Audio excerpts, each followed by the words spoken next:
Mes amis, écoutez ça. La famille africaine, la famille Congo, écoutez ça parce que nous sommes toujours dans la mobilisation, la sensibilisation. Nous sommes les lanceurs d'alerte. Nous venons attirer l'attention des peuples africains. Nous venons attirer l'attention des Africains, des peuples du monde, les peuples des nations, de ne pas se distraire parce que dans une phase, nous sommes dans une phase importante pour délivrer notre pays, pour libérer l'Afrique. Et cela demande la conscience de tous les Africains, la conscience des nations, des peuples du monde, d'être attentifs et d'être vigilants et en même temps d'être informés. Donc, à travers nos réseaux sociaux, nous venons vous informer, on vient vous donner le message, car on ne peut pas avancer si on ne sait pas de quoi il s'agit, si on n'est pas au courant des problèmes, si on ne sait pas à quelle étape nous sommes, comment est-ce que nous avançons. Donc, mes chers compatriotes, je vais vous passer une vidéo que vous allez écouter les propos des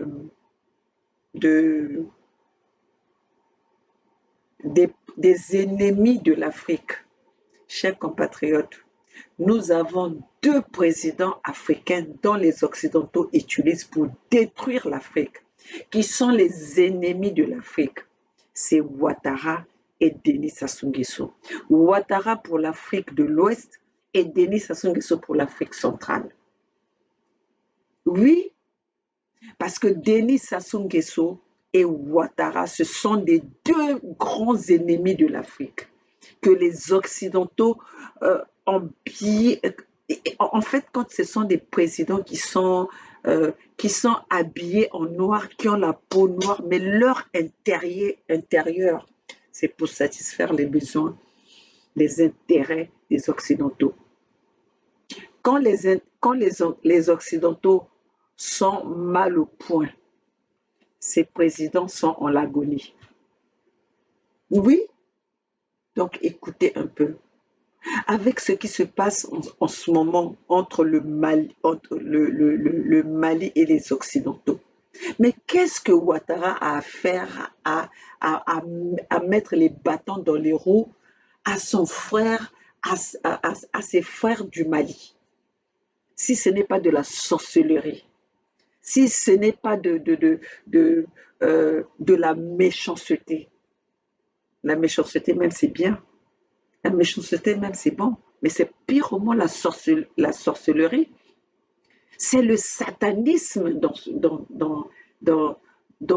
la réaction de Ouattara. C'est le satanisme. Quand on parle que Satan est et donc quelqu'un a abrité quelqu'un, c'est Ouattara et Denis Sassou Nguesso. Parce qu'à eux deux, là, ce qu'ils ont fait à l'Afrique, ce qu'ils ont fait aux peuples africains, on peut pas donner un autre nom si ce n'est pas du satanisme. Donc, écoutez ça.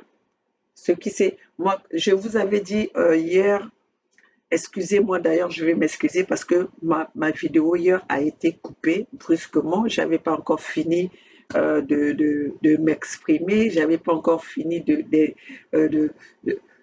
parler avec vous, de vous donner des nouvelles, mais ça a été coupé. Et comme je vous le dis, que vous savez, nous sommes indexés, nous sommes surveillés, donc je ne sais pas ce qui s'est passé et cela se passe de temps en temps. Maintenant, quand je passe les vidéos, parce que moi, en fait, je ne fais pas des lives. C'est une vidéo que je fais et après, je les balance sur les réseaux sociaux. Mais là, ça fait un moment, à tout moment que je veux passer, je fais une vidéo et ça se coupe. Bon, Quand vraiment le message que j'ai besoin de donner est passé, je laisse comme ça. Mais si c'est pas passé, à ce moment-là, je refais encore la vidéo.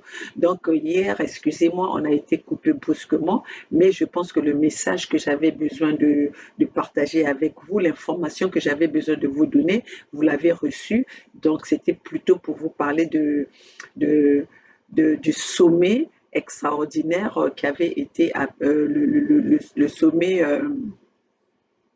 le sommet extraordinaire qui avait été appelé euh, à, à, à New York le 13 le 13 septembre 2022 qui n'avait pas eu lieu. En fait, quand jusque-là, je n'ai pas des images de ce sommet extraordinaire. Et je n'ai pas personne ne m'a envoyé quoi que ce soit. Alors, donc, je ne sais pas si cela s'est passé ou cela ne s'est pas passé. Je pense que nous sommes nombreux à ne pas vraiment suivre cet agenda parce que nous ne savons pas si vraiment le sommet a eu lieu. Mais à ma connaissance, je sais que le sommet n'a pas eu lieu tel qu'il devait se faire. Donc, écoutons un peu ce qui s'est passé hier par rapport au sommet extraordinaire, les messages que Ouattara a envoyés au président malien. De ce sommet extraordinaire à New York appelé par la CEDEAO. Voilà, écoutez avec moi.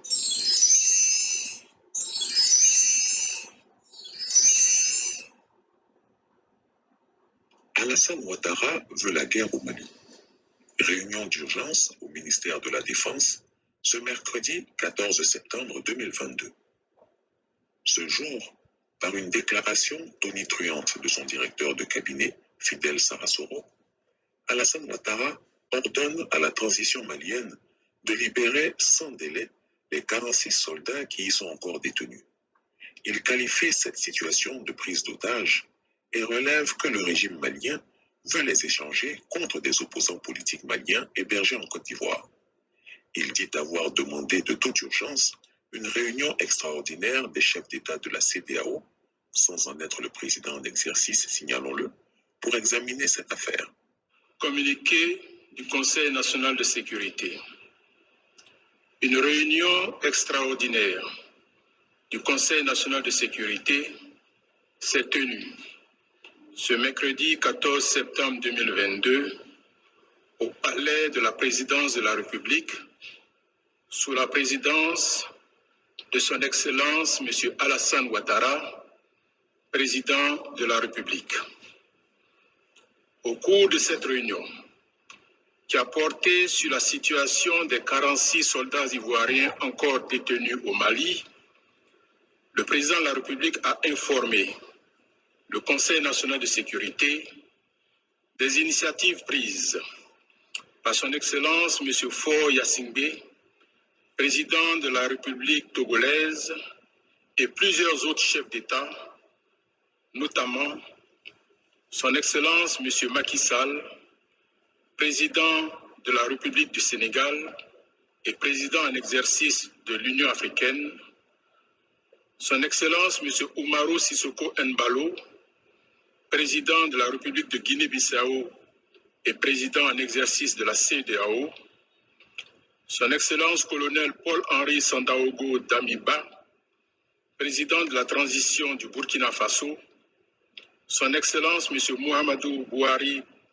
président de la République fédérale du Nigeria, son Excellence colonel Mamadi Doumbouya, président de la transition de la République de Guinée, et son Excellence M. Antonio Guterres, secrétaire général des Nations Unies, en vue d'une résolution par voie diplomatique de la crise entre la Côte d'Ivoire et le Mali, crise qui est consécutive à l'arrestation le 10 juillet 2022 à Bamako de 49 soldats ivoiriens.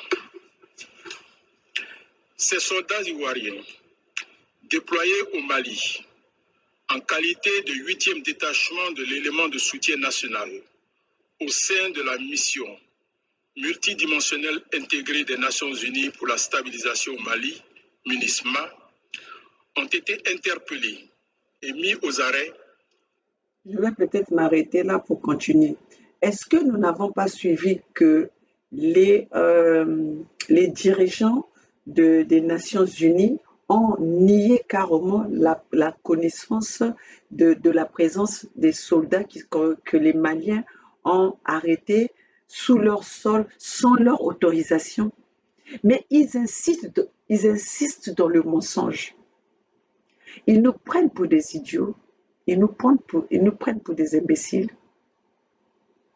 Nous avons tous suivi les secrétaires de Nations des États-Unis, des Nations Unies ont nié la connaissance de la présence des missions des soldats qui se sont retrouvés au Mali, que le gouvernement malien a arrêté.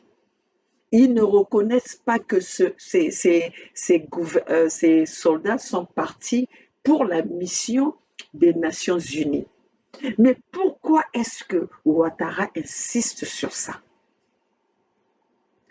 Donc, ceci dit que Ouattara est en train de nous démontrer que ce sont les secrétaires des Nations Unies qui sont dans le mensonge.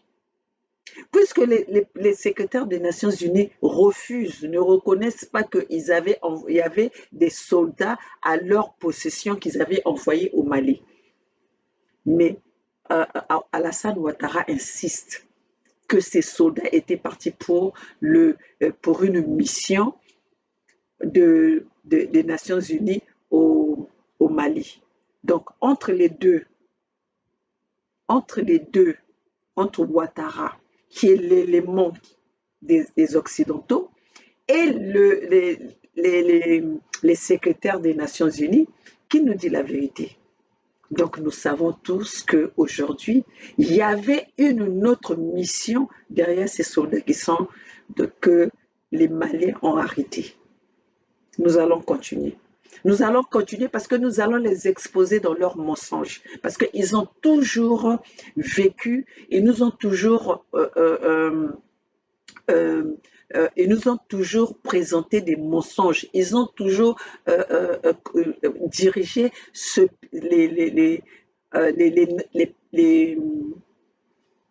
les pays, la nation dans le mensonge.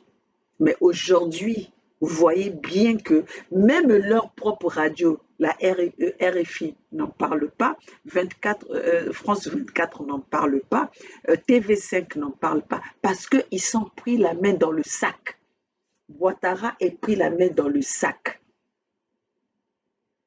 Et comme ils veulent étouffer la vérité, eh bien, ils veulent emmener une guerre, créer une guerre, créer les mésententes entre les peuples ivoiriens et les peuples africains. Mais je demande aux peuples et les peuples maliens, je demande aux peuples ivoiriens de ne pas rentrer dans la manipulation de Ouattara et les Occidentaux. Parce qu'en ce moment, ce qui se passe, les soldats qui se retrouvent au Mali dans les prisons dans la prison malienne, ils n'étaient pas partis pour établir la paix ou pour le compte de la MINUSMA. Ils étaient partis pour déstabiliser le Mali. Puisque la France travaille, les Occidentaux travaillent avec Ouattara. Puisque les Occidentaux travaillent avec Denis Sassou Nguesso, les Occidentaux, ils ont une chose, parce que comme ils ne veulent pas évoluer, ils ne veulent pas se montrer eux-mêmes comme les maîtres des esclaves. C'est pour ça qu'ils utilisent les Noirs, ils utilisent leurs éléments, ils utilisent les présidents qu'ils placent dans nos pays pour mater les peuples, pour faire leur opération, pour continuer à esclavagismer, je ne sais pas s'il faut le dire, ou à utiliser, à prendre les peuples africains en otage sous couvert de ces présidents africains. Parce que sinon, on ne comprend pas comment un président africain, tu es le père de la nation, tu peux faire souffrir ton peuple. Toi, tu vas manger, tu couvres les intérêts des personnes externes au lieu de, alors que tu es venu pour servir ton peuple. Donc, mes chers compatriotes, continuez un peu ce... Au motif qu'ils étaient des mercenaires. La Côte Ce sont des d'Ivoire a mercenaires. réagi officiellement le 12 juillet 2022 à travers un communiqué du Conseil national de sécurité pour, d'une part, indiquer que les 49 soldats étaient bel et bien des militaires ivoiriens en mission officielle et légale au Mali et, d'autre part, exiger leur libération sans délai. Toutefois, vous voyez, ils sont dans l'erreur au lieu de demander pardon, au lieu de se rabaisser, mais ils font encore du fanfaron. Ils font encore du fanfaron. On exige, comme ils ont toujours l'habitude de dominer, comme ils ont toujours l'habitude que les peuples africains se plient à leurs menaces, à leur intimidation. Mais aujourd'hui, ils sont tombés sur Assimi Goïta, qui a toute une nation, qui a tout un continent avec Assimi Goïta. Parce que les vrais panafricanistes sont avec Assimi Goïta. Les vrais Africains qui veulent la libération des Africains, qui savent que jusque-là, depuis 1883, l'Afrique a été prise en otage par les Occidentaux, ne pourront jamais accepter que ce petit nègre de maison des Occidentaux vienne manquer, ça c'est un manque de respect, venir manquer le respect à celui que les Africains ont confié le bâton de la libération, ont confié la locomotive de la libération de l'Afrique. Mais là, Ouattara, tu es en train de t'humilier plus. En fait, vous êtes en train de creuser votre trou.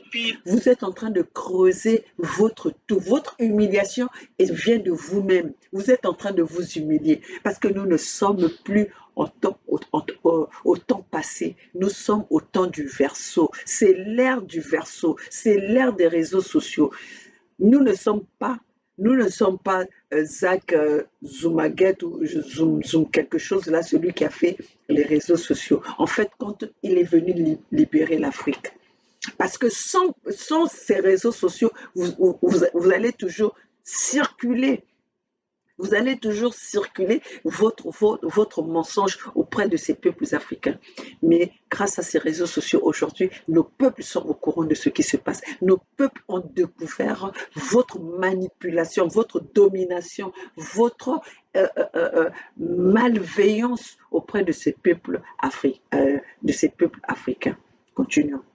Preuves fournies, notamment au cours d'une rencontre le 28 juillet 2022 à Lomé, attestant du caractère légal et légitime de la mission de ces soldats ivoiriens au Mali, la justice malienne a inculpé le 15 août 2022 les 49 militaires ivoiriens pour tentative d'atteinte à la sécurité de l'État. Plusieurs contacts avec les officiels maliens ont par la suite permis de conclure que des incompréhensions et des manquements étaient à l'origine de l'arrestation de nos soldats. En conséquence, 3 soldats ont été libérés et ont regagné la Côte d'Ivoire le 3 septembre 2022. Le 9 septembre 2022, alors que l'on s'attendait à la libération prochaine des 46 autres soldats, dont l'arrestation était considérée par le Mali comme une affaire judiciaire, les autorités maliennes ont demandé qu'en contrepartie de la libération de ces 46 militaires, la Côte d'Ivoire extrade vers le Mali des personnalités qui, selon elles, bénéficient de la protection de la Côte d'Ivoire pour déstabiliser le Mali.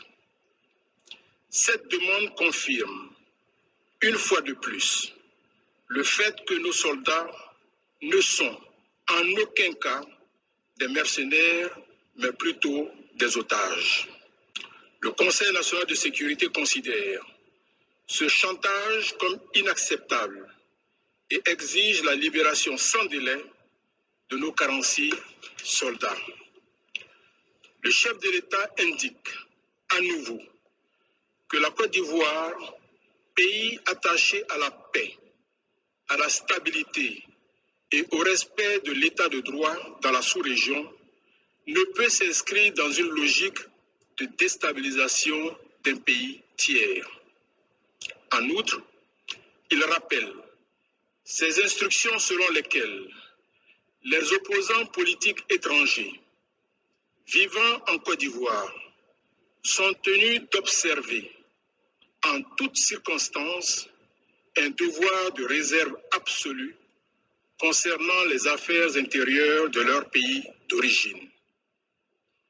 Au regard des derniers développements qui sont de nature à porter atteinte à la paix et à la sécurité dans la sous-région, le président de la République a instruit la ministre d'État, ministre des Affaires étrangères, à l'effet de saisir la commission de la CEDEAO en vue de la tenue, dans les meilleurs délais, d'une réunion extraordinaire des chefs d'État et de gouvernement pour examiner la crise entre la Côte d'Ivoire et le Mali en vue d'aboutir à la libération de nos soldats dans les plus brefs délais.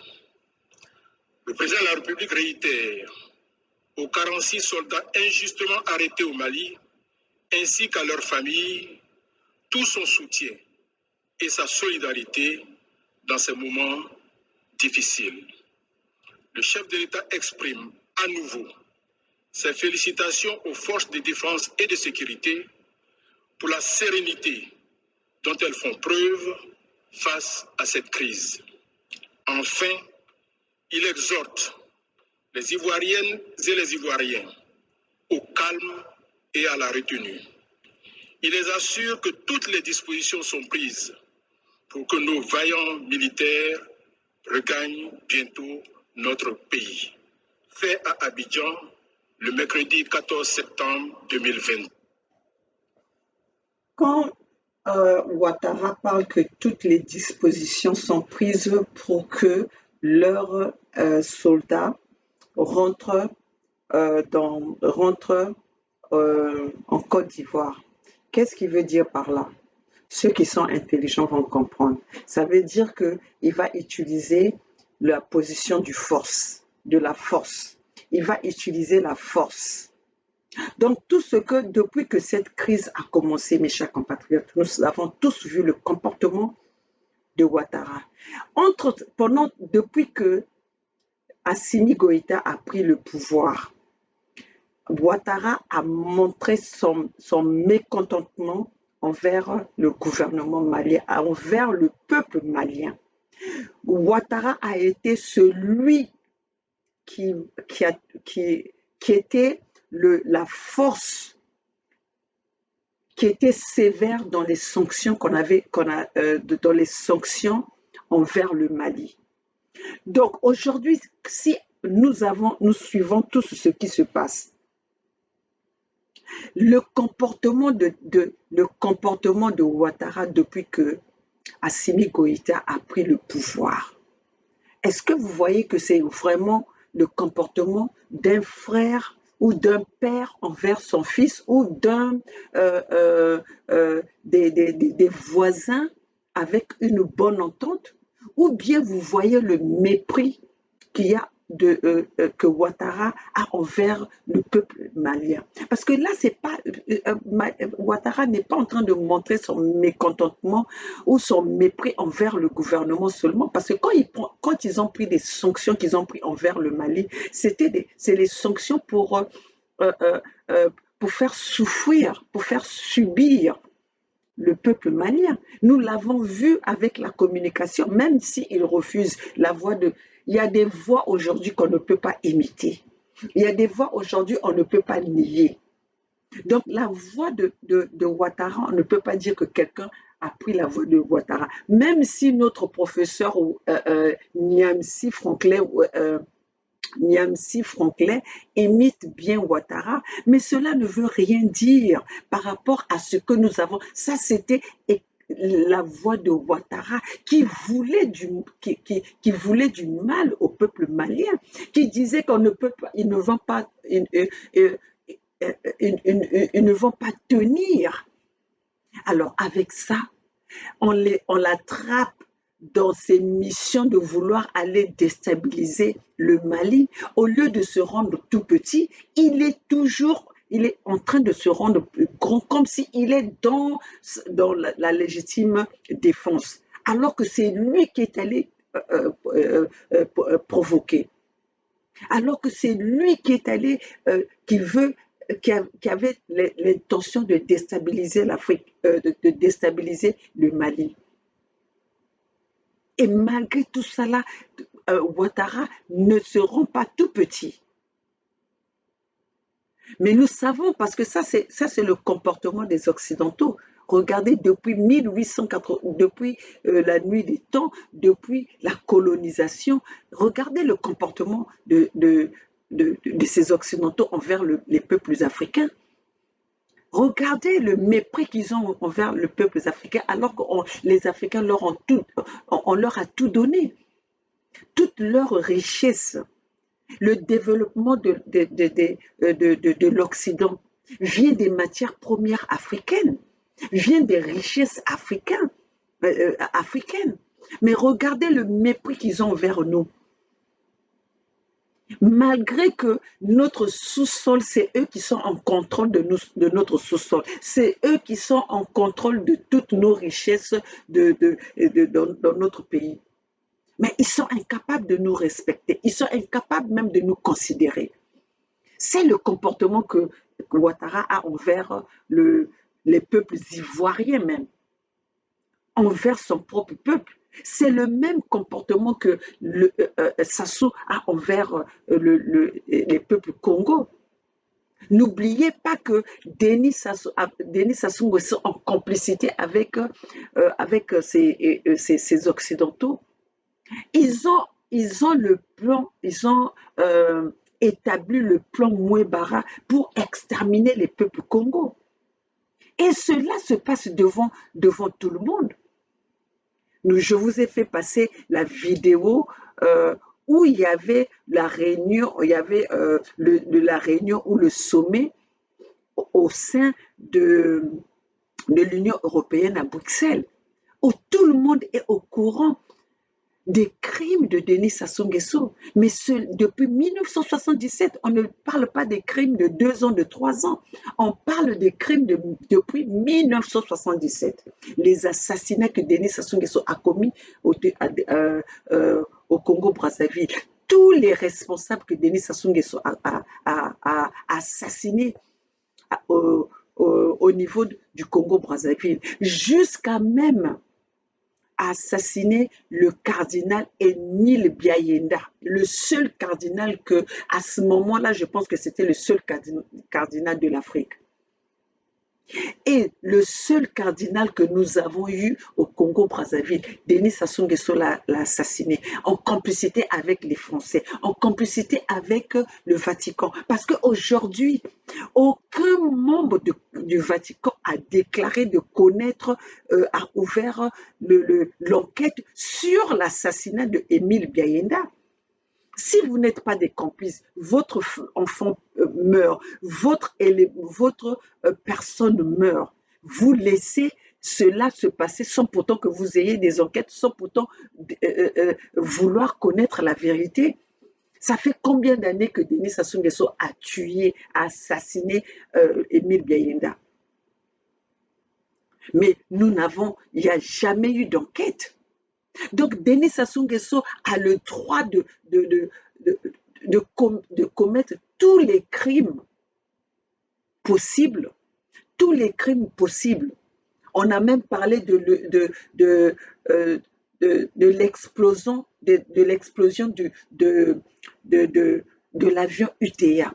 On a parlé des explosions des armes que Denis Sassou Nguesso stockait à côté de sa maison pour aller en guerre avec qui? Mais cela passe inaperçu cela passe dans la discrétion. Parce que aujourd'hui, remarquez vous-même que pour même sortir avec avec une arme simple, c'est pas possible. Mais comment est-ce qu'on peut livrer des armes à un responsable dont on sait comme le massacre, comment est-ce qu'il massacre son pays, comment est-ce qu'il massacre son peuple, mais on continue à lui livrer des armes. Un président qui n'a jamais, Denis Sassou Nguesso n'a jamais respecté ses engagements. Il est au pouvoir depuis 1979. Mais le pays n'a fait que s'enfoncer. Mais il est reçu toujours et il reçoit le soutien des Occidentaux de la France-Afrique. Aujourd'hui, nous voyons tous les responsables français, tous les responsables occidentaux vont faire des réunions, des fêtes à Oyo. C'est parce qu'ils savent ce qui se passe. Et les richesses vont signer les contrats de notre nation, de notre pays, le Congo, de nos richesses, de nous les Congos, en notre absence à Oyo. Donc les contrats des pétroles du Congo, des régions du sud Congo vont se signer à Oyo sans pourtant que les responsables, sans pourtant que les enfants Congo, sans pourtant que les peuples Congo soient au courant de ce qui se passe, sans pourtant qu'ils soient avertis de ce qui se passe de leur richesse, de leur territoire. En leur absence, on signe des contrats. Et même ce qui nous appartient, notre bien à nous, nos richesses à nous, sont devenues les richesses, sont devenus des propriétaires. Les Mboshi, Denis Sassou Nguesso est devenu propriétaire des richesses des fils et filles Congo. Et cela, personne n'en parle. Et quand on en parle, le petit Macron nous menace. Parce qu'ils n'avaient pas l'habitude d'entendre ça. Ils n'avaient pas l'habitude de voir qu'il y avait des petites personnes comme nous qui pouvaient avoir cette puissance de venir partager le message avec nous, de dire la vérité, de leur tenir tête. Mais ce que nous sommes en train de dire, la révolution africaine va humilier, tout pendant que les Occidentaux, la France ne recule pas, ne demande pas pardon aux peuples africains. La France, les Occidentaux, vous allez vous ridiculiser, vous allez être humiliés de génération en génération. Parce que là, l'Afrique est debout. Le combat que nous sommes en train de mener, la lutte que nous sommes en train de mener ne va pas s'arrêter à nous. Parce que nous avons maintenant des éléments avec nous. Nous avons les armes avec nous que vous ne pouvez pas nous arracher. Vous avez peut-être les armes pour tirer sur nous. Mais nous avons cette arme qui est très puissante. C'est l'arme de la communication. Parce que avant, nos peuples étaient ignorants. Avant, nos peuples ne savaient pas ce qui se passait. Ils étaient mal informés. Ils n'avaient pas l'information. Mais aujourd'hui, à travers ce que nous savons, nous communiquons avec nos peuples qui sachent pourquoi nous nous sommes levés. Pourquoi ils sont dans l'obligation de nous soutenir. Parce que nous sommes en train de mener une guerre. Nous sommes en train de mener une lutte pour la libération de ce qui nous appartient. Pour la libération, pour le respect de nos peuples, pour la protection de nos peuples, pour la protection de notre continent. Vous avez été les ingrats éternels. Vous avez méprisé ce peuple. Vous avez humilié le peuple africain. Mais maintenant, il est de notre devoir de vous humilier. Nous sommes d'ailleurs, nous avons du respect pour vous. Parce que c'est vous qui voulez vous humilier vous-même. Parce que nous sommes en train de vous demander avec respect, libérez nos terres, libérez nos richesses. Nous n'avons pas fermé les portes totalement aux Occidentaux. Nous demandons à ce que nous travaillions en partenariat. Nous travaillons en gagnant-gagnant, mais pas en domination, comme vous l'avez fait dans le passé, à venir nous mater dessus, à venir nous donner des ordres, à venir nous imposer vos cultures qui ne sont pas adaptées aux nôtres. Donc, chers compatriotes, cela ne va plus se passer. Nous allons nous lever matin. Vous venez déverser votre colère, votre haine envers nous. Nous venons déverser la nôtre aussi vers vous. Ah oui, oui, oui, oui. Maintenant, si vous croyez que on ne mérite pas votre respect, vous ne méritez pas notre respect. Ah oui, vous ne méritez pas notre respect. En quoi nous allons vous respecter? Nous allons vous respecter par la souffrance que vous avez fait subir à nos parents, par la souffrance que vous êtes en train de faire subir à nos peuples, par la souffrance que vous êtes en train de faire subir, l'humiliation que vous avez maintenue dans notre continent. C'est par ça que vous voulez ce respect-là. Vous allez débourser des millions pour nous arrêter, mais vous n'allez pas nous arrêter. Nous sommes en train de faire ce que vous nous avez montré. Vous nous avez parlé de la démocratie. Vous nous avez parlé de libre expression, des pays de droits de l'homme. C'est ce que nous sommes en train de travailler aujourd'hui. Et c'est ce que nous sommes en train de montrer aussi à nos peuples, à cette jeunesse qui viendra après nous, de savoir, de connaître leurs droits. Ah oui, cette fausse démocratie que vous avez fait, la démocratie à deux poids, deux mesures, là, ça ne passera plus. Ah oui, oui, oui. L'erreur que vous avez commise, c'est que nous sommes allés dans les mêmes écoles où vous nous avez enseigné qu'est-ce que c'était la démocratie, qu'est-ce que c'était la libre expression, qu'est-ce que c'était de se battre pour ses droits. Ah oui, oui, oui. On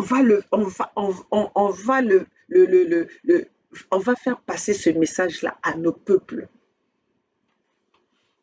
Oui, parce que aujourd'hui, votre problème, votre harcèlement envers Assimi Goïta, parce qu'Assimi Goïta ne veut pas faire votre volonté. Assimi Goïta ne veut pas satisfaire ou ne veut pas servir vos intérêts. Parce que vous n'avez jamais eu un président qui a été aussi ferme que ça. Vous avez détruit tous les leaders africains. Vous avez tué, assassiné tous les leaders africains sous le mensonge de la démocratie, sous votre fausse démocratie. Si vous parlez de la démocratie, pourquoi vous ne voulez pas que nous parlons? S'il y a la libre expression, pourquoi vous nous empêchez de parler? Qu'est-ce que nous disons qu'est-ce que nous diffamons à vos messages, à nos messages à nous? Qu'est-ce que nous diffamons? On ne vient que dire la vérité. Le dialogue dans vos sénats, dans vos assemblées, vous avez le dialogue. Pourquoi puisque vous ne nous donnez pas l'autorisation de passer dans vos chaînes mensongères pour parler à nos peuples, pour expliquer à nos peuples, parce qu'avec vous, quand les gens sont les gens vous contredisent, ne peuvent pas passer dans vos chaînes. C'est ça la libre expression, c'est ça la démocratie. Dans votre même démocratie. Ce n'est pas vous qui avez banni la Russie aujourd'hui dans la démocratie. Vous croyez qu'il y a un temps pour tout. Une chose a un début et une fin. Et ça, c'est la fin de votre domination. Ça, c'est la fin de votre esclavagisme. Ça, c'est la fin de tout ce que vous avez fait subir à ces peuples, à ces pauvres peuples africains qui vous ont tendu la main, qui vous ont ouvert les portes, qui vous ont donné le droit de vous servir chez nous. Vous nous avez menti, que vous étiez venus pour nous, pour nous assister, pour nous accompagner dans le développement de l'Afrique. Mais voilà, depuis que vous êtes en Afrique, vous avez donné quoi? Hein? L'Afrique est toujours restée dans les pays des tiers-monde, les pays pauvres, là où vous venez chercher vos richesses. Mais ces pays-là restent ces pays, ce continent-là reste le continent le plus pauvre. Vous croyez que nous allons encore aller dans votre logique à vous, votre logique mensongère? Hmm? Donc voilà, mes chers compatriotes, nous sommes là pour venir ouvrir les yeux, pour venir informer, alerter nos peuples que nous sommes en guerre. Les Occidentaux ont déclaré la guerre aux peuples africains. Comme ils ont toujours, et comme ils ne peuvent pas se présenter eux-mêmes, ils utilisent les peuples, ils utilisent les Africains, ils choisissent parmi les Africains qu'ils peuvent manipuler, ils peuvent malmener en leur donnant toutes les possibilités pour que ces mêmes individus aillent dans leur pays pour mater, donner le pouvoir à leurs éléments qui sont dans la franc-maçonnerie. C'est ça qu'on appelle franc-maçonnerie. Je sais pas si c'est franc-maçonnerie ou quoi. Qu'ils façonnent avec leur logique à eux pour venir tuer les peuples congolais. Ils nous ont mené toutes les saletés, hein, les pratiques insensées en Afrique. Aujourd'hui, nous avons grandi où on respectait les grandes personnes. Mais eux, ils sont venus avec leur logique où les enfants aujourd'hui nous faire manger. Vous avez vu comment ça se passe en Afrique maintenant? Ils nous ont emmené cette logique du matérialisme. Et ce matérialisme veut être, en fait, veut couvrir toutes nos mœurs.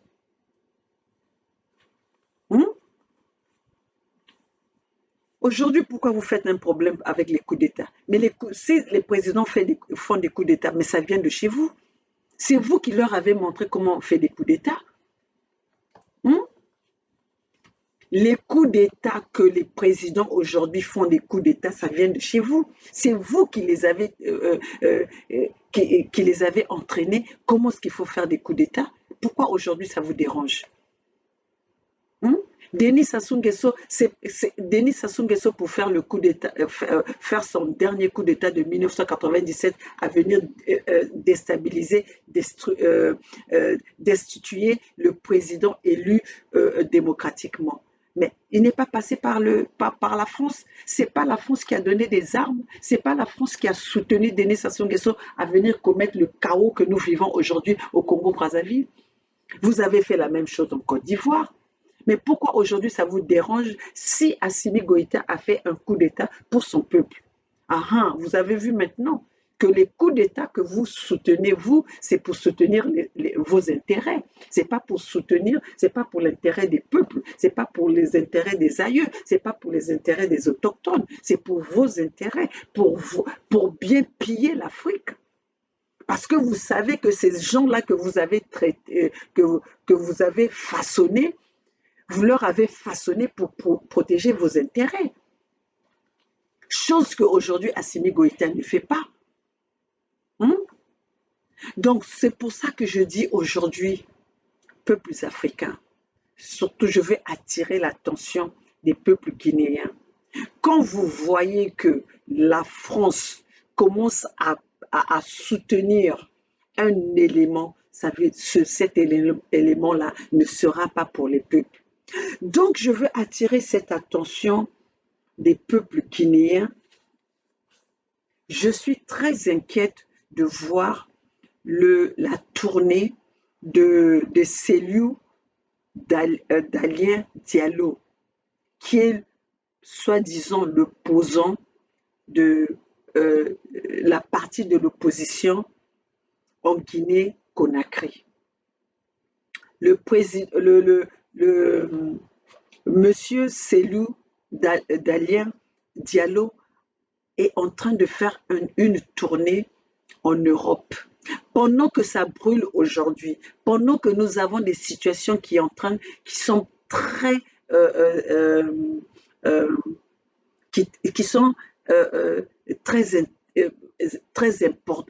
importantes, mais les Européens décident de prendre en charge la tournée de Cellou Dalein Diallo. Si vraiment il n'y a pas un autre, il n'y a pas un autre magouille, une autre magouille derrière cette tournée. Mais Cellou Dalein Diallo était l'opposant depuis Alpha Condé. Pourquoi ils n'ont pas soutenu Cellou Dalein Diallo pendant la présidence, pendant le pouvoir de Alpha Condé? Pourquoi ils n'ont pas soutenu cet opposant? Aujourd'hui, brusquement, Cellou Dalein Diallo devient celui que les Occidentaux prennent en charge pour une tournée européenne. Il est en train de se promener. Il a été en France, en Allemagne. Chers compatriotes, on n'a pas besoin d'être aussi d'avoir fait des études, mais on a besoin de la sagesse pour réfléchir. Je ne suis pas pour Doumbouya, mais je suis inquiète de voir aujourd'hui comment est-ce que les Occidentaux commencent à protéger, à façonner Cellou Dalein Diallo. Je sais qu'il y aura des gens de son parti, les fanatiques qui viendront me parler de quoi je me mêle. Aujourd'hui, nous menons une guerre contre les Occidentaux. Parce que notre Afrique a eu des problèmes jusqu'à maintenant à décoller à cause de ces éléments que les Occidentaux prennent par-ci, par-là. Donc, quand nous voyons le danger arriver, peu importe d'où ça vient, nous allons parler. Oui, peu importe d'où ça vient, nous allons parler. Donc, je demande à tous les panafricanistes de surveiller, d'être vigilants des mouvements de Cellou Dalein Diallo. Peut-être que je vais aussi demander, comme le professeur Yamsi Franklin a beaucoup d'audience, il doit en parler. Je vais demander à Afrique Média d'en parler à travers le président Bandakani. Nous ne devons plus négliger, c'est à travers ces petites choses que nous négligeons, après ça devient gros. Oui, je ne parle pas de ça parce que je suis du côté de Doumbouya. D'ailleurs, vous savez ma position vis-à-vis de Doumbouya. Mais cela ne me dit pas que je dois aller n'importe comment, je dois suivre n'importe comment. Nous devons faire attention. Parce que là, cette distraction-là, c'est ça qui a fait que l'Afrique, nous sommes restés dans dans ce domaine où ils nous ont toujours traités les pays pauvres, pendant qu'ils viennent piller chez nous. Hmm? Pendant qu'ils viennent piller chez nous. Donc, chers compatriotes, c'est de notre droit de venir alerter, de venir dénoncer, de venir réveiller les consciences de nos peuples pour ne plus que nous avancions, pour ne plus commettre les erreurs que nos parents, nos ancêtres ont commis. Venons maintenant avec ce sommet, le sommet qui a été le sommet extraordinaire qui a été le sommet. C'était le sommet que la CEDEAO, je dirais la CEDEAO, mais qui dit la CEDEAO dit Ouattara. En fait, c'est Ouattara qui a fait appel au sommet extraordinaire à New York, au siège des Nations Unies. C'était pour parler de quoi? Pour parler des histoires de ces mercenaires que lui, il a envoyés en Côte d'Ivoire, au Mali, de la crise du Mali. Pendant qu'ils appellent, eux, la CEDEAO, ces organismes s'intéressent aux 49 mercenaires à l'est de la RDC. Il y a 2 villes qui sont occupées par les Rwandais, par les Ougandais. Aujourd'hui, la guerre qui se passe en Ukraine, parce que les Occidentaux, d'après les Occidentaux, sont venus nous dire, l'Ukraine s'est fait attaquer par par les Russes, par Poutine. Mais là, aujourd'hui que nous parlons, que nous sommes que dans le divertissement des 49 mercenaires, tout un pays est occupé par les rebelles, par les armées étrangères qui sont aux alentours. La RDC est occupée aujourd'hui par l'armée rwandaise, l'armée ougandaise. Donc, il y a une guerre aujourd'hui, il y a une guerre qui existe depuis 20 ans, qu'on n'en parle pas. Il y a une guerre dont il y a eu plus de 20 millions de morts à l'est de la RDC. Ça s'appelle le pays Bunagana aujourd'hui est aux mains des rebelles. Bunagana aujourd'hui est aux mains à l'armée rwandaise, alors que Bunagana est dans la RDC. Butambwe est dans les mains de l'armée rwandaise et l'armée ougandaise. Mais là où on vous parle, il y a la MONUSCO. La MONUSCO est installée en RDC depuis plus de 20 ans. Mais ils n'ont jamais arrêté la guerre à l'est de la RDC. Mais c'est des gens qui viennent pour établir la paix. C'est les organismes qui viennent pour établir la sécurité. 20 ans, ils n'ont pas pu établir la sécurité à l'est de la RDC. Ça, c'est des choses que nous devons parler. Ça, c'est des choses que qui doivent nous interpeller. Ça, c'est des choses dans quoi on doit appeler un sommet, des sommets extraordinaires. Mais pourquoi on ne parle pas de la situation de la RDC? Parce que tous les multinationaux sont là-bas. Cette zone de la RDC, c'est une zone très riche.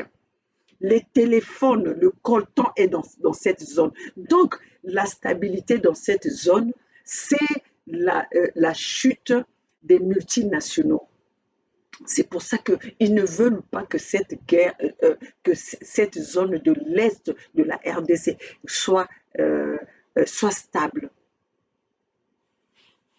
Et pendant ce temps, nous avons des gouvernements, nous avons des présidents en place qui passent outre que ça. Est-ce que vous pouvez comprendre que dans un pays instable, 20 ans d'instabilité dans la RDC et personne n'en parle. Et là, ils veulent nous parler des élections. Le président comment Blinken, qui est allé qui est parti pendant quelques heures en RDC pour parler des élections. Est-ce qu'on peut faire des élections dans un pays qui n'est pas stable? On peut on peut organiser des élections dans un pays déstabilisé. Et c'est comme ça que ça a toujours marché.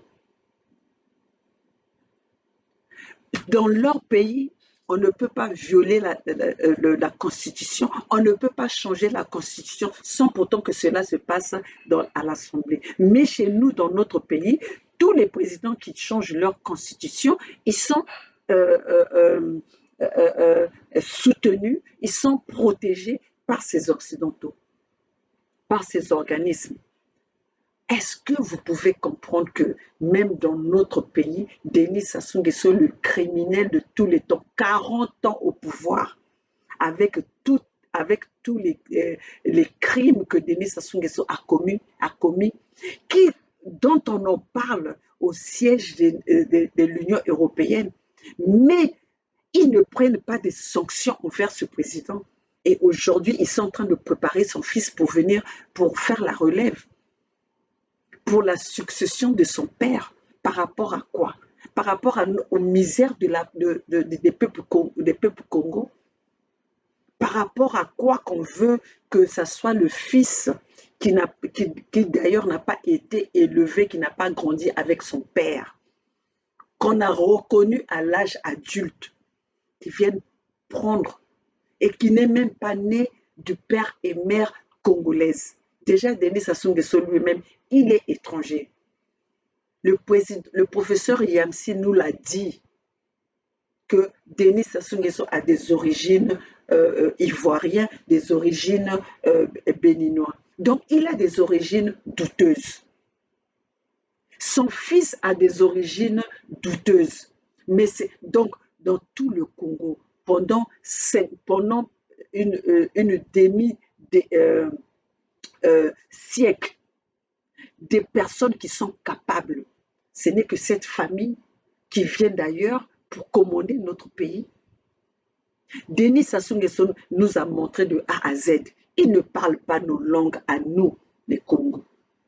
Même les langues nationales, Denis Sassou Nguesso est incapable de parler. Mais pourquoi on nous a exigé une personne comme ça, un individu comme ça à la tête de nos pays qui a tué tous nos aïeux, qui a tué tous nos autochtones, qui a tué tous nos responsables aux yeux de ceux qui le bercent.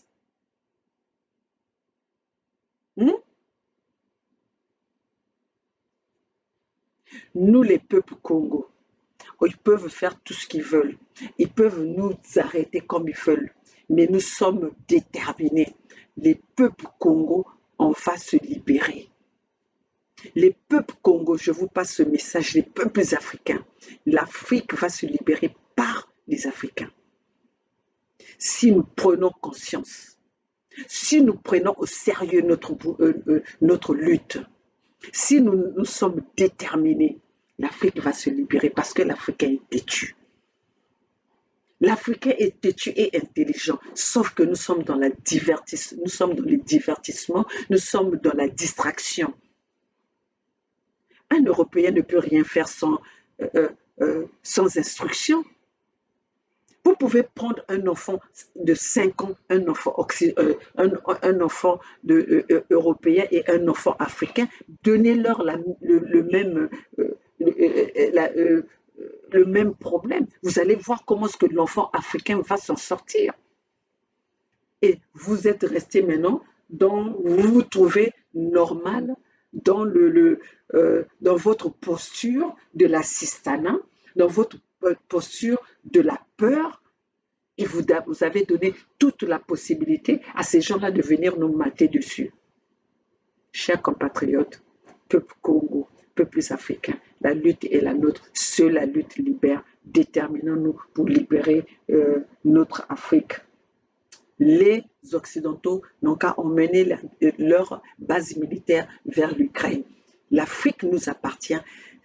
L'Afrique n'est pas à New York pour aller faire des sommets de l'Afrique à New York. L'Afrique, nous avons un territoire, nous avons un continent où nous pouvons prendre nos problèmes, régler nos problèmes en Afrique. Les problèmes de l'Afrique doivent se régler en Afrique. Ceci, j'ai dit, c'est Maman Olga depuis les États-Unis.